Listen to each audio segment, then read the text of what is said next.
এনসিপির সাথে ঐক্যমত্য কমিশনের বৈঠক হয়েছে। সেখানে বলা হচ্ছে যে জুলাই সনদ বাস্তবায়নের আদেশ প্রস্তুত করছে কমিশন, অগ্রগতি হিসেবে দেখছে এনসিপি। আচ্ছা, অগ্রগতি না দেখার কি আছে? মানে ঐক্যমত্য কমিশন তো বলেছে যে তারা জুলাই সনদের যে বিষয়গুলি আছে এখন বাস্তবায়নটা কিভাবে হবে এটা সরকার দেখবে, তারা সুপারিশ করে 31 তারিখের মধ্যে তারা বিদায় নেবে। মানে পরিষ্কার কথা।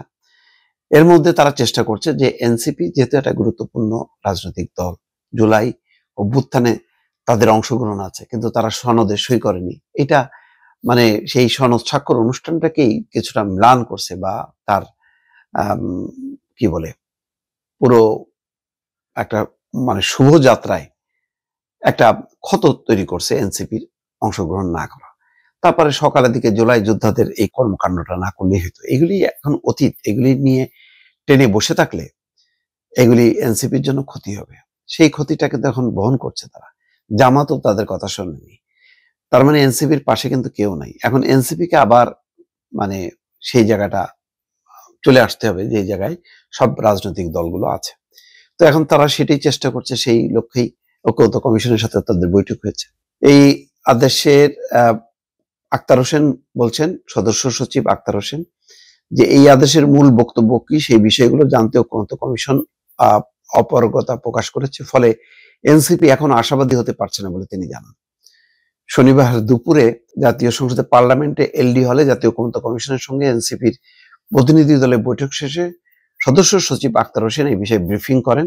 সকাল 10:15 থেকে 1টা পর্যন্ত চলে এই বৈঠক। বৈঠকে অংশ নেন আলী রিয়াজ, বদিউল আলম মজুমদার, ইফতেখারুজ্জামান, প্রধান উপদেষ্টার বিশেষ সহকারী মনির হায়দার প্রমুখ।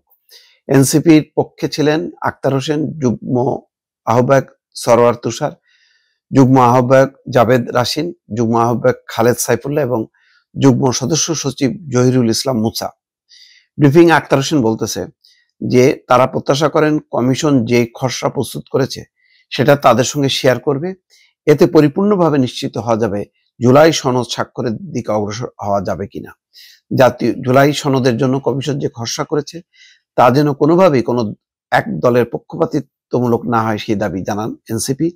এই খসড়া যেন জাতির সবার একটা সম্পদ হতে পারে এটা নিশ্চিত হতে চায়।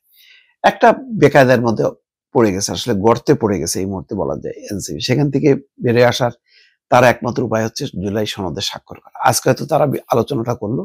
আমার ধারণা যে এটা আর বেশি সময় নেই যে তারা বসে থাকবে। এটা এই সনদ স্বাক্ষর যদি না করে তাহলে তারা পরবর্তী ধাপে অর্থাৎ নির্বাচনের প্রস্তুতির দিকেও কিন্তু যেতে পারবে না। তার আর একটা ঝামেলা রয়ে গেছে এখনো, তার শাপলা প্রতীক নিয়ে, সেটার ফয়সালাও হয়নি। অনেকগুলো সংকট কিন্তু এনসিপি কে ঘিরে আবর্তিত হচ্ছে। এইগুলো যদি তারা ভালোভাবে উত্তরণ না ঘটাতে পারে তাহলে দল হিসেবে কিন্তু তারা আরো পিছায় যাবে। তাদের দলের যে লোকজনগুলো তারা ইতিমধ্যে অনেকে কাট মারতে শুরু করছে, আরো বড় ধরনের ধস নামবে যদি এই নির্বাচনী ট্রেনে যদি তারা উঠতে দেরি করে। দর্শক।